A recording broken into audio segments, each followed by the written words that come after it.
Rivas.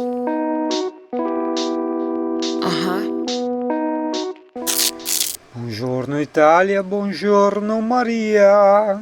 Col CP pieno di malinconia. Buongiorno al CP. Dimmi che t'ha già di.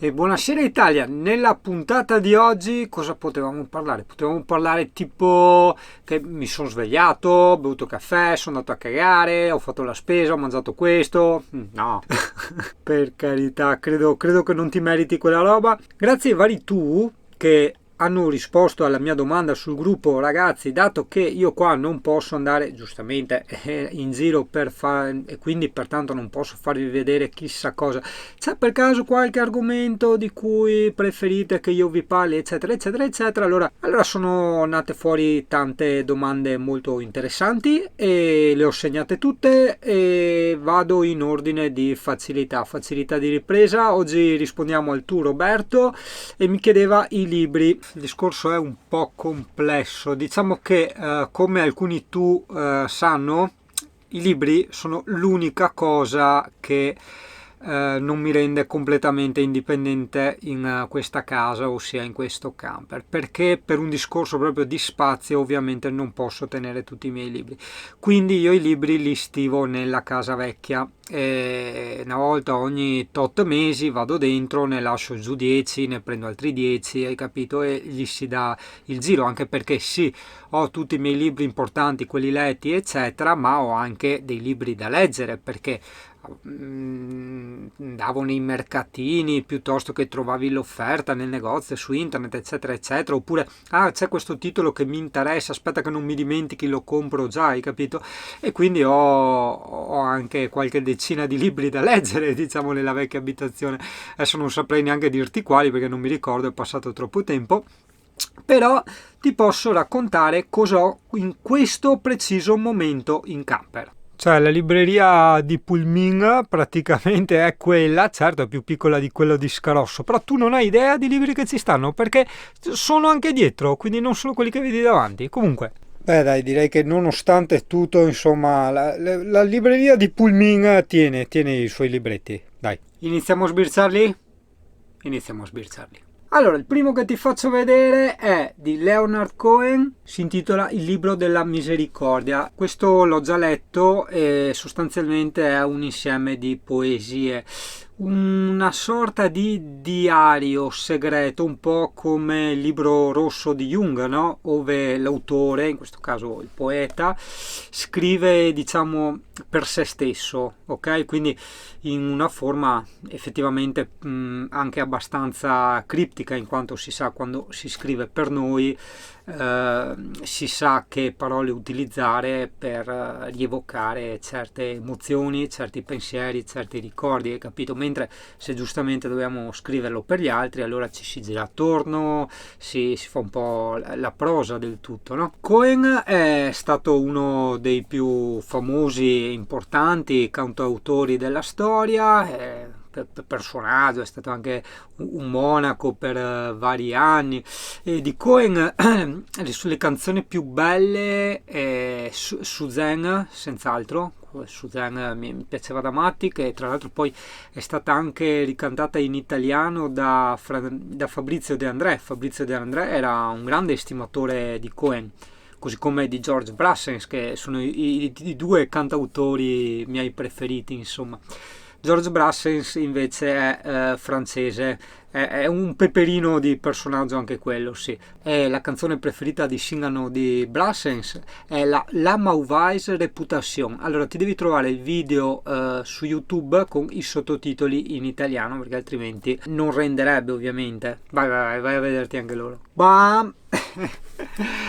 Lucio Anneo Seneca, Dialoghi immorali. Seneca è uno dei miei filosofi preferiti. Tieni conto che questo libretto devo averlo letto 3 volte. Quanto è una persona abbastanza sincera e onesta con se stessa, della serie, quando affronta certe tematiche, no? Un po' come Singano quando parla del veganesimo. Non sono vegano, ma ciò non toglie che io non debba affrontare certi ragionamenti. Idem lui era uno degli uomini più ricchi, veramente, però parlava, sputava sopra alla ricchezza, e i quattro folpi, no? E gli andavano a dire ma proprio tu parli che sei ricco qua e là, che cosa c'entra? Anzi, appunto, un motivo in più, perché lui è vittima di quel, chiamalo peccato, difetto, come cavolo che vuoi, e ne può parlare, ha più diritto di parlarne lui rispetto a chissà chi altro. Ah no, beh, figurati i preti e i vescovi con tutti i miliardi e gli ori che hanno. Là in Vaticano dovrebbero essere i primi a poterne parlare di questo, ma sui dialoghi morali di Seneca, attenzione, non si parla ovviamente solo del denaro, ma si parla di infiniti aspetti della mente umana e dei comportamenti della società. Da lì il termine filosofia. Il filosofia è un modo di pensare indipendente, un modo di analizzare il mondo che ci circonda, ossia anche la società e le persone, ma anche noi stessi, indipendentemente dagli strumenti, dai righelli che ci hanno messo in mano fin da quando siamo nati. Ah, bellissimo. Come io vedo il mondo di Albert Einstein, anche questo l'ho letto un paio di volte.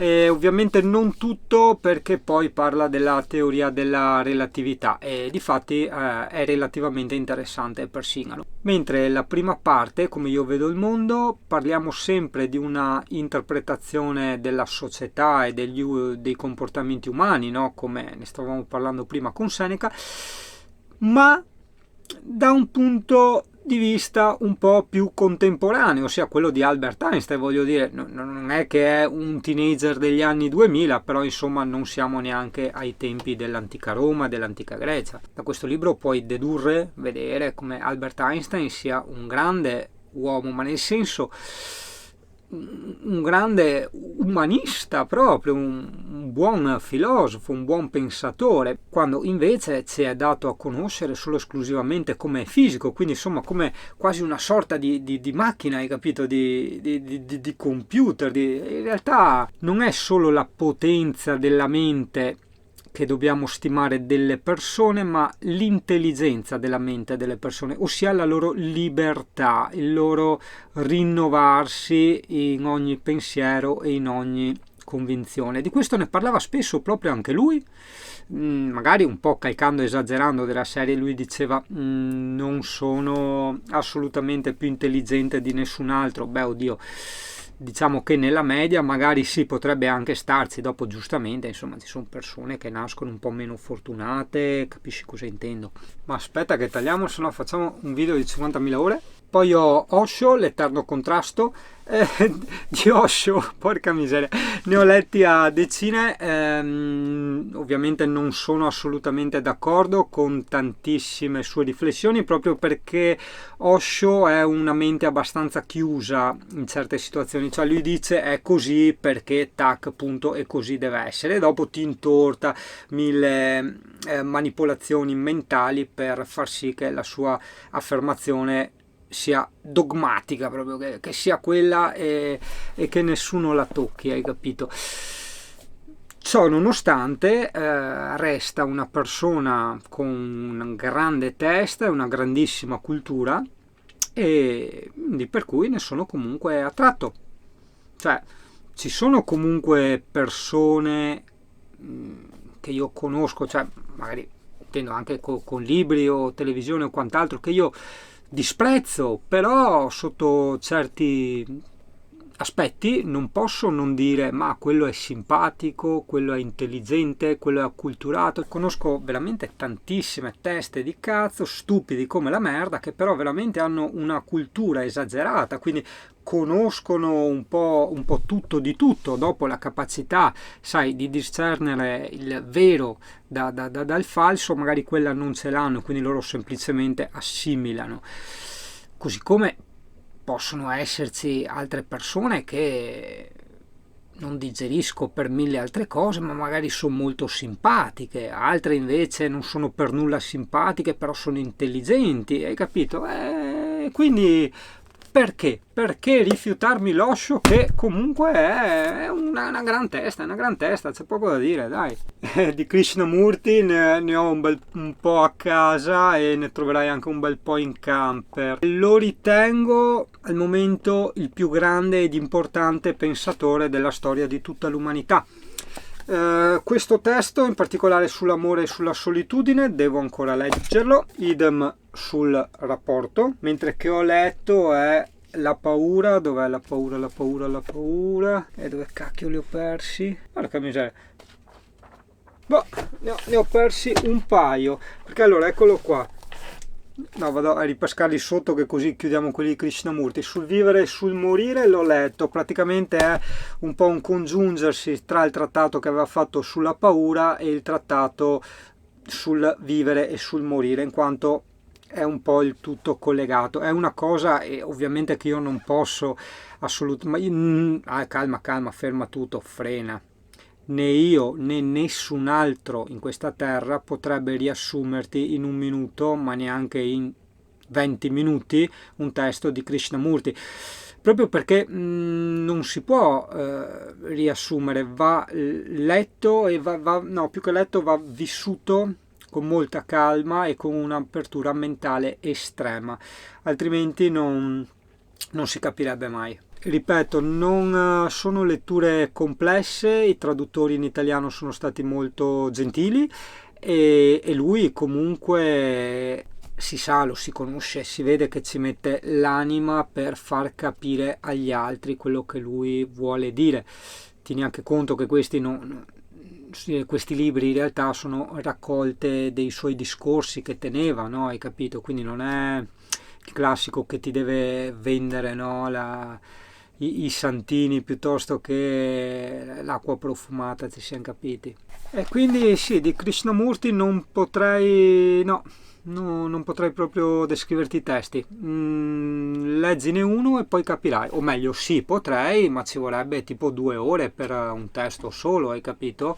E tra l'altro andare dentro, riprendere i passaggi e via discorrendo, insomma. Andiamo avanti, che non voglio farti video in mezz'ora che poi ti annoi. Sul tuo Dio, o sul Dio in generale, sulla visione di Dio in fondo, perché Dio è una parola, come diceva e ricordava appunto anche l'amico qua, la parola non è la cosa, quindi anche il Dio cos'è? Ognuno ha il suo Dio, ognuno ha la sua immagine di Dio, ognuno lo crea in base alla propria cultura, le proprie circostanze, le proprie comodità, ma insomma dai, analizza la storia dell'uomo dalla preistoria fino ad oggi in tutte le parti del mondo, insomma è sempre stata così, è stato un Pikachu che l'essere umano ha inventato fin dai tempi più antichi, insomma, il dio della pioggia, il dio del fuoco, ognuno ne ha avuto una. Noi siamo stati sfortunati, abbiamo avuto il dio quello un po' più violento, perché insomma sai, la nostra religione è stata...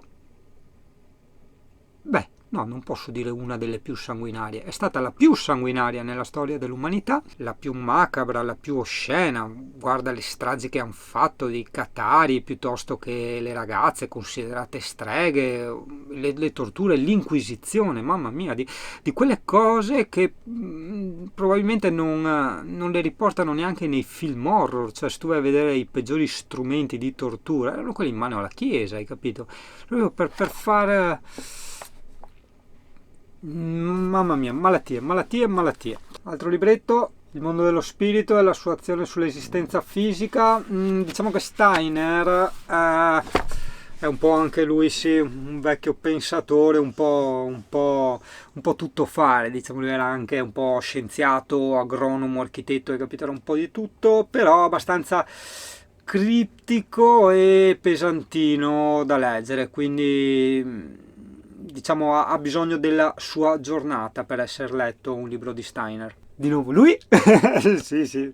E beh, no, di Seneca, vedi, apprezzo. Questa è la versione, diciamo, per la scuola integrale dei dialoghi. Vedi, c'è sempre un misto, parla proprio un po' di tutto, no? La provvidenza, la costanza del sapiente, la brevità della vita, la vita felice, la tranquillità dell'animo, l'ozio, cioè per ogni cosa va a fondo e sviscera ogni significato e ogni interpretazione ed ogni malusanza adottata dall'essere umano. Poi cosa abbiamo? San Giovanni della Croce, le opere. No, devo ancora leggerlo, perché questo l'avevo trovato su un vecchio mercatino, c'è ancora il prezzo dietro, 3 euro. Vedi, è un libro molto vissuto e a me affascinano i libri antichi, soprattutto quando si parla di certi testi, no? In questo caso San Giovanni della Croce era, sì, per carità, un uomo di chiesa, ma era comunque un po' un mistico dell'epoca, no? Quindi sì, ho detto, ha acceso il mio interesse e un giorno leggerò. Vedo che è anche evidenziato, che è anche là, te cerchi sempre di capire un po' anche chi l'ha letto, perché però è strano, vedi? Tutti questi libri di misticismo, religione, costava 30.000 lire una volta, li trovo sempre evidenziati, come se si dovesse, come se l'uomo che lo legge fosse alla ricerca di una soluzione, di una guida, no? Di un qualcosa per risolvere il rebus della vita. Ma io credo che qualsiasi libro tu legga, altro non sono che personalissime idee e interpretazioni di gente come te. Non sottovalutarti mai, vedo che c'è un'enorme tendenza a sottovalutarsi, a scaricare tutto sugli scienziati, sugli storici, politici, ossia chi ha ufficialmente un titolo di studio. Questa è la morte della scienza, questa è la morte dell'intelligenza. Tutti abbiamo gli strumenti per inventare nuove cose, scoprire soluzioni e analizzare problemi. Non sarebbero neanche discorsi da anticipare così e poi lasciarli là, Yuri, dai, vabbè, però insomma, dai, un giorno riprenderemo con calma. Flaubert, l'educazione sentimentale. Vedi, a me i romanzi non mi piacciono mica, mi annoiano. Pensavo, ho letto, a parte magari Verga, perché Verga effettivamente anche, tipo ad esempio Storia di una capinera, no? Cioè, mi piace di Verga come lui enfatizza un attimo, no? Tutti questi sentimenti umani, cioè ti fa ritornare proprio indietro in questo tempo dove non tanto cambiava il contesto dei vestiti, le abitudini e tutto quanto, ma proprio la percezione di ogni cosa. Ad esempio, quando una persona ti sfiorava la mano, allora l'attenzione che ci davi, tutti i pensieri che creavi, no? Vedevi tutto molto più grande, un po' enfatizzato. E a me piace perché mi rispecchia nello stile di vita. Io questa cosa ho iniziato a viverla nel 2002-2003 circa, ancora quando ero in Scozia, e portandomi su questa strada ho visto che, per quanto, per carità, magari figa e bella possa essere stata la mia vita, le mie avventure che ho fatto, le cose che ho fatto, ma in realtà per me sono state 1000 volte più belle e più grandi, perché proprio io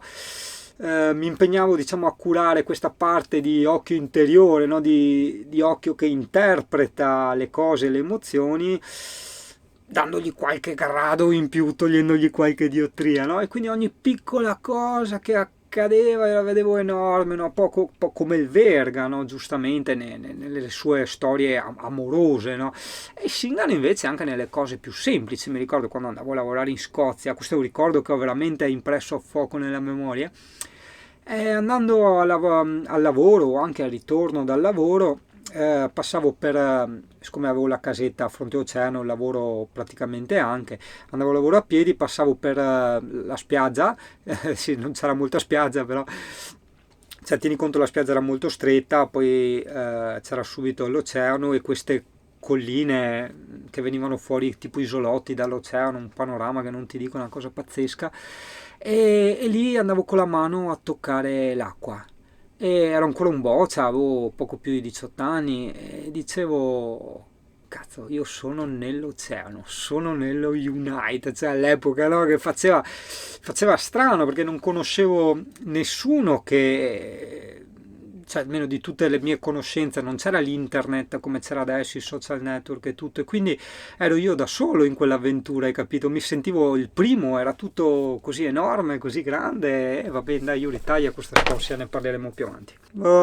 Tagore, Poesie d'amore, non mi è piaciuto neanche un po', ma ovviamente è una cosa assolutamente soggettiva, personale, quindi non si può dire, non si può assolutamente giudicare. Jung, l'io e l'inconscio, beh, quelli di Jung credo che ogni testo l'ho letto un paio di volte, anche perché sia lui che i traduttori non sono molto gentili e quindi sono testi che devono essere letti con molta calma per essere digeriti, e mi ricordo spesso tipo quando leggevo l'inconscio collettivo, devi avere il dizionario alla mano, perché proprio c'è sta mania un po' dell'epoca, un po' nicesca, no? Un po' come Nietzsche, di questa sorta di arroganza, no? Di voler mettere sempre parole criptiche e inaccessibili agli altri, che non ho mai capito se è un modo di farsi vedere o se è un modo di rendersi inarrivabili a determinate categorie di persone. Questo non lo so, però Jung come Nietzsche siamo lì, insomma. Certo, riassumerti anche qua l'io e l'inconscio di Jung tramite video capirai che è abbastanza dura. Di nuovo Steiner, l'iniziazione non l'ho ancora letto. Di Steiner ho letto solo un paio di libri, ma ne ha scritti, ce ne sono centinaia di Steiner, quindi ricordarseli tutti. Di nuovo il caro Krishnamurti, La prima e ultima libertà, è una stampa dell'86. Beh, Krishnamurti parlava ancora negli anni 60, quindi non è un libro diciamo dell'epoca, è una ristampa. Non l'ho ancora letto in quanto non ha le pagine spiegazzate per tenere il segno. Sì, lo so, sono una brutta persona che fa i segni sulle pagine. La Bibbia. Capito questo, puoi buttare via qualsiasi libro. Pausa, perché quando parlo di Gandhi mi commuovo. Ok, pausa emozione per Gandhi passata, anche perché devo pensare a cose più sciocche, più futili, tipo ad esempio questa mia bellissima tazza ricordo della Scozia.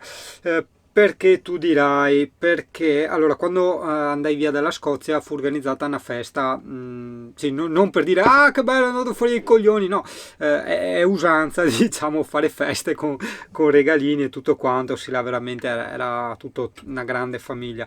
E io di questa tazza, a parte sì che me la regalarono quel giorno assieme a tante altre cose, ho questo ricordo confuso, che ho detto chissà se me l'aveva regalata la Natalie, che era la mia morosetta che avevo in Scozia, o se l'Ashley, che era quella che mi ero ingrumato nello sgabuzzino, che dopo il giorno dopo suo papà vabbè, comunque scherzi a parte, un'altra icona da smontare, da sfatare, perché Gandhi viene visto come, sai, il santone in mutande, sembra quasi una specie di, neanche tanto di mistico, ma di religioso, hai capito? In realtà Gandhi è molto, molto più. Gandhi è una delle menti più intelligenti dell'universo, è la persona più umana dell'universo.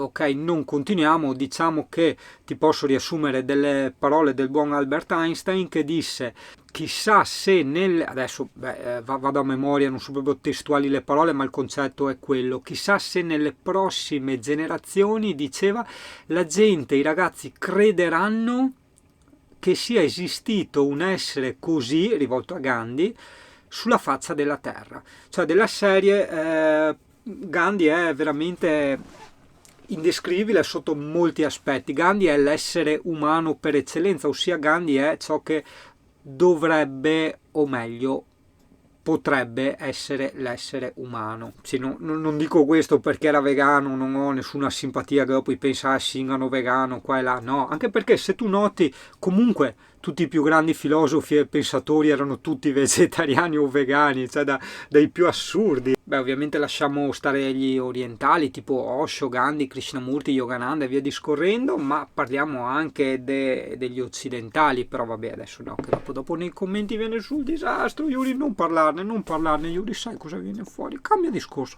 vabbè, cambia discorso. Cosa abbiamo qua? Ah, libro del Dalai Lama, Samsara. Praticamente parla un po' della storia della sua vita e dei problemi, diciamo, politici che hanno avuto, le persecuzioni che ha avuto il popolo tibetano da parte dei China e via discorrendo. Un testo comunque molto molto molto interessante. Grand'uomo, non paragonarmelo al Gandhi, se no ti sputo in un occhio. Gandhi era molto molto di più. Non ti sto a spiegare perché, se no vengono fuori quelle baruffe che non hai neanche idea. Lettere sulla felicità di Epicuro. Sorrido sì, perché Epicuro, nonostante all'epoca insomma lo si disegnasse all'inferno, è anche lui uno dei miei filosofi preferiti, no? Una sorta di filosofia che appoggia sulla scienza empirica e un po' anche sul libertinismo. Ovviamente, soprattutto quando si parla di filosofia, tu sai che non devi imparare mai niente e nulla da nessuno. Devi solo toccare, vedere, osservare come fosse una mostra di quadri, no? E tu guardassi i quadri, quindi i pensieri, no, delle altre persone, ma non è che tu dopo devi dipingere come loro, non è che vai a vedere, non so, un quadro di Monet, un'esposizione di Monet e dici, ah ok, i tratti vanno fatti così, bisogna usare queste tonalità di colori, eccetera. No, no, no, no, semplicemente tu osserva, ma non far mai troppo tue le formule di pensiero degli altri, mi raccomando. Osho, il sentiero si crea camminando. Di Osho, beh sì, ne ho letto un disastro, quindi come faccio a capire se l'ho letto? Te lo dico subito. Eccolo là. Allora, aspetta. Allora, l'ho iniziato, perché io piego sempre, eccole qua, le piego sempre così le pagine, vedi?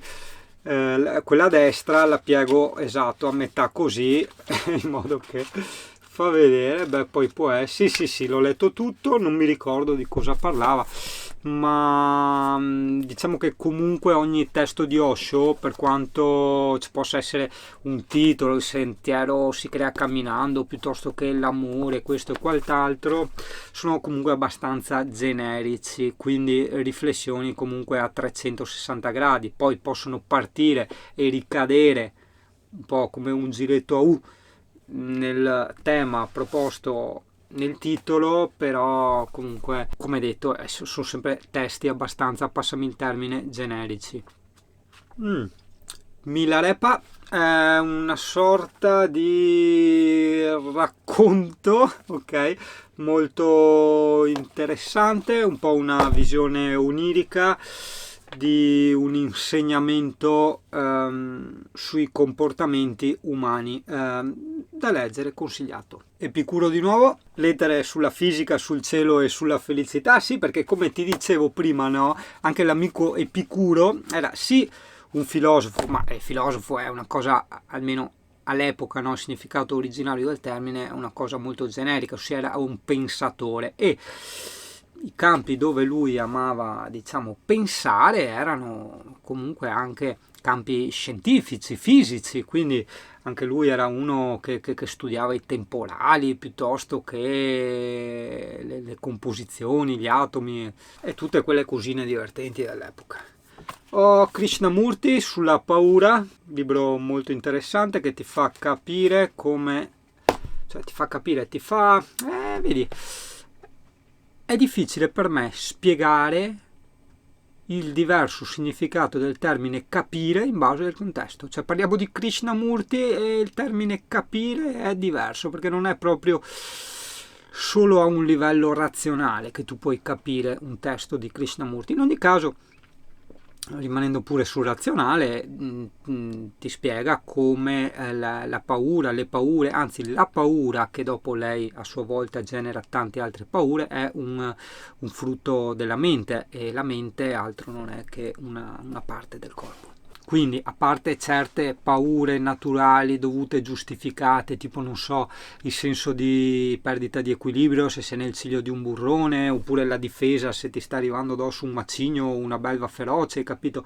Quelle sono reazioni istintive naturali lecite, ma altri tipi di paure e fobie, se tu impari un attimo a gestire la tua mente e a spegnerla in certe situazioni, capirai che in realtà non esistono le paure, cioè sono cose che crea la mente, hai capito? E ce ne sono tante cose che crea la mente, è che non mi permetto di approfondire troppo certi argomenti di psicologia, in quanto dovrei dirti la verità. Se io ti dico la verità, poi entriamo per molti visitatori, spettatori, nella blasfemia, perché andiamo a smontare credi di religioni, di politica e di tante cosine molto molto scomode, quindi stiamo sempre a riva. Nietzsche è il filosofo che più mi sta sul cazzo di tutti. Veramente, Nietzsche è molto molto arrogante, mi è sempre stato sul cazzo, mi dispiace dirlo perché Poretto è anche morto tanti anni fa, però mi sta sul cazzo. Ho letto 2 o 3 libri di Nietzsche, ma è una persona veramente molto arrogante, una specie... Vabbè, no, non è giusto parlare di chi non c'è più, quindi non mi piace Nietzsche, a me non piace, punto. Finito. Cartesio, il discorso sul metodo, l'avevo letto però in un'altra edizione, questa è più fina, è strana, cos'è, un'edizione scolastica? Non lo so, devo ancora leggerlo, anche perché probabilmente l'ho ricomprato perché di Cartesio non mi ricordavo un cazzo del suo discorso sul metodo, perché dopo dipende anche, sai, come ti poni quando leggi un libro, perché se lo fai per noia è tempo buttato, cioè piuttosto guardati la televisione. Se invece senti che un libro chiama, nel senso che la tematica che va a affrontare è una cosa di cui tu avevi fame, no? Avevi voglia, no? Un po' come quando hai la voglia di ciliegia, no? E trovi l'albero di ciliegie, lo apprezzi e te lo fai entrare decisamente meglio e ti resta anche nella memoria, insomma. È che non vorrei fare un video troppo lungo, perché dopo giustamente conosco i problemi che ce li ho anch'io del deficit dell'attenzione, quindi vedere sempre uno con l'inquadratura fissa così e neanche tanto curata, dinamica, perché insomma cosa c'è, una tenda e un legno, annoia molto. Molti youtuber, giustamente, e non solo youtuber, per youtuber intendo chi fa video in generale, anche le trasmissioni, se tu guardi anche le trasmissioni TV, sanno che purtroppo abbiamo questo problema e quindi si trattano un po' come bambini. Se tu vedi, te lo faccio anch'io ogni tanto, le inquadrature che cambiano velocemente, oppure sono nati con l'aggravarsi di questo enorme problema che è il deficit dell'attenzione. I B-roll sono praticamente dei video che vengono sovrapposti al video della persona che parla. Tipo, io adesso sto parlando di, facciamo un esempio che è il prossimo, Plutarco, ok? E mentre io parlo di Plutarco vedi magari dei video con dei testi di Plutarco, piuttosto che se parlo di un suo racconto, vedi le tematiche, tipo questo è il trattato sul mangiar carne, no? Era interessante che avevo scelto questo trattato qui, perché era stato di ispirazione a Franco Battiato, che è uno dei miei cantautori preferiti, diciamo che Battiato e De André per me sono ai primissimi posti, e aveva fatto una canzone, Franco Battiato, era Sarcofagia, che era appunto stata ispirata, prendeva da questo trattato di Plutarco. Comunque ecco, vedi, ti ho lasciato in sospeso il discorso del B-roll. No, hai capito cos'è il B-roll, no? E quindi hai capito anche i problemi che abbiamo. Quindi video sempre veloci, clip veloci, addirittura, ma lo faccio anch'io, perché so, quando ad esempio una persona prende 2 secondi, 1 secondo e mezzo per pensare, oppure fa quelle parti lì in post produzione vengono tagliate, in modo che uno parla sempre, continua a mitra, tipo come sto parlando io, hai capito? E allora chi lo vede magari si sente un po' più attaccato, in dovere di ascoltare, ok? Però questa è solo la parte audio, poi c'è la parte video che purtroppo lo so che è offensivo, ma siccome offendo anche me, mi sento libero di offendere, che purtroppo è un po' come avere a che fare con dei ritardati, cioè che guardano solo le immagini, sono catturati dalle immagini. Ma io ho analizzato molto bene questa cosa, ma ne sono vittima anch'io, ovviamente. È chiaro che anch'io preferisco di gran lunga un video curato molto bene, col video fatto bene, gli effetti speciali, eccetera, eccetera, seppur non dica un cazzo. Ma guarda che di sta roba ne hanno parlati anche all'altra gente, di sta roba che hanno provato a pensarci anche loro, a analizzare, a riflettere. Purtroppo gira così, ragazzo. È i fronzoli che ci attirano, no? Cioè, come i gattini, no? Col gomitolo di lana, no? Cioè, col topo che ci passa dietro e ci salutano e sia là col gomitolo di lana perché si muove, hai capito?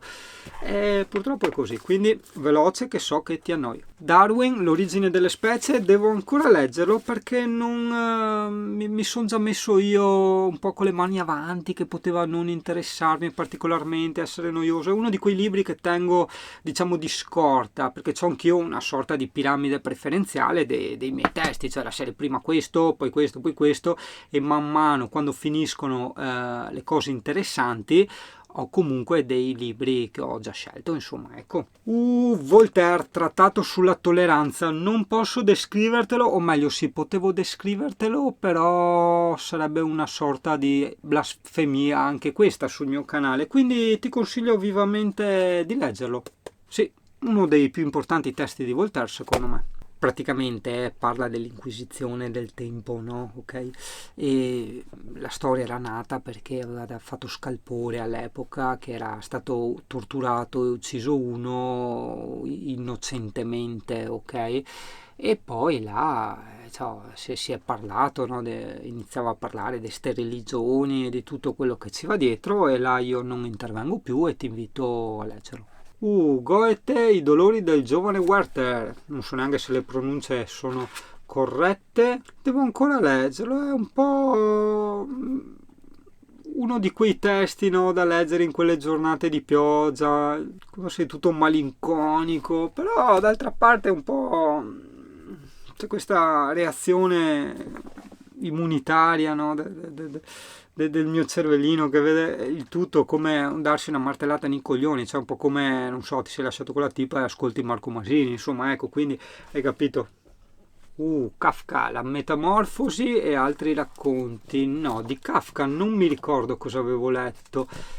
Il castello avevo letto e poi... boh, non mi ricordo. Vabbè, comunque la Metamorfosi devo ancora... no, l'avevo letta la Metamorfosi. No, non l'avevo letta, mi confondo con un'altra cosa. Calipè, il libro di Fabrizio, quello che hai visto nei video varie volte. La copertina gliel'ho fatta io. È un libro che ti consiglio, sono i suoi racconti dei suoi viaggi. Lui ha vissuto più di 30 anni in India e poi tutti gli altri posti te li faccio raccontare da lui. Ha conosciuto Osho, ha lavorato con Madre Teresa, è un testo abbastanza interessante. San Giovanni della Croce, anche questo devo ancora leggerlo perché credo siano... questi libri me li ero, diciamo, procurati perché, vedi, hanno anche la loro età, giustamente. Questo costava 400 lire, quindi bellissimo, no? Il valore affettivo che gli dà queste robe. Quando mi interessava un po' di misticismo, hai capito? E quindi San Giovanni della Croce era tra la carne valata. Conclude questa mia affermazione Rudolf Steiner, Reincarnazione e Karma. No, non l'ho ancora letto. Cosa consigliarti? Ti dico no, è soggettivo. Pesa anche le mie parole sul discorso di prima, che per me è stravero come le montagne, per rimanere in tema, ok, in tema gandiano, perché per me è vero, resta vero che di 1000 libri che posso avere, li butterei via 999 per salvare questo. Però è anche vero che per arrivare a questo, non tanto a capire ma a percepire, perché sono sempre due cose abbastanza distinte seppur viaggiano parallelamente, no? Per arrivare a capire la grandezza di quest'uomo, la purezza, l'umanità di quest'uomo, bisogna passare anche per altri uomini. In fondo anche Gandhi è un risultato di altri uomini. Gandhi era un grandissimo estimatore del buon Thoreau. Beh sì, ecco, anche Thoreau era tra le mie letture preferite. Ho letto sia Camminare che Walden, il suo famoso esperimento che aveva fatto nel bosco, no? Idem anche Tolstoi, insomma, aveva in qualche modo forgiato il carattere, le scelte, quello che fu poi il personaggio di Gandhi, no? ma non solo. Lui diceva sempre, ma io non ho letto un cacchio di libri, e dopo vedevi che iniziava a tirar nomi a destra e a manca, quindi probabilmente sì, lì a quell'epoca o probabilmente in quei luoghi dire ho letto pochi libri significava tipo averne letti una sessantina, insomma, ecco. Bene Italia, spero di non averti annoiato. Da una parte mi dispiace essere andato troppo veloce, ma dall'altra non potevamo fare neanche una via di mezzo, hai capito? Perché o un libro lo spieghi bene e leggi alcuni passi e ci si addentra e si discute, o ne fai proprio un riassunto non striminzito di più, tipo uno spot pubblicitario radiofonico, hai capito? Niente, io direi che va bene così. Comunque sai che ogni mio modo di essere e ogni mio pensiero, comunque, per quanto provi a essere incondizionato e libero, poggia su questi mattoni che sono questi uomini. C'è il mattone di Krishnamurti, il mattone di Gandhi, il mattone di Tolstoi, il mattone di Seneca, e tutti questi mattoni formano la casa dei miei pensieri. Quindi vedi, beh, io di solito non sbaruffo mai su Facebook, però una cosa che veramente ho notato, che a volte mi fa un po' ridere, mi fa sentire anche un po' stronzetto, arrogante, antipatico con me stesso, no? Perché poi non dico neanche in pubblico ste robe, è che ogni tanto tiro fuori dei ragionamenti e dei pensieri di questi grandi menti del passato, no? Che sono i più grandi uomini della storia, voglio dire, cazzo. E là trovi tanta gente che ti sminuisce quelle frasi, ha sempre da ridire, ti dà del pirla, del scemo, ti ride dietro. Ma ragazzo mio, stai ridendo dietro a un Einstein, a un Epicuro, a un Krishnamurti? Ci va che non possono più risponderti perché sono morti, eh? Alla prossima Italia!